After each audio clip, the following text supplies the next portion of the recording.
Yung tinapay nyo, gawin nating pizza ito. Hindi mo na kailangan ng oven dito dahil sa nonstick pan ko lang niluto ito. Hiwain natin sa tatlo yung tinapay. Kahit anong brand, pwede nyong gamitin dito.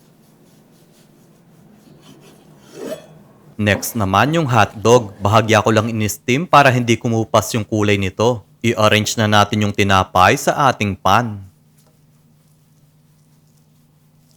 And then, lagyan natin ng ketchup. Tomato ketchup itong ginamit ko pero pwede naman banana ketchup kung anong meron kayo. Sunod naman, quick melt cheese para mabilis matunaw. Green bell pepper.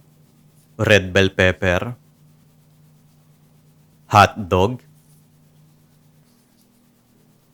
At mushroom.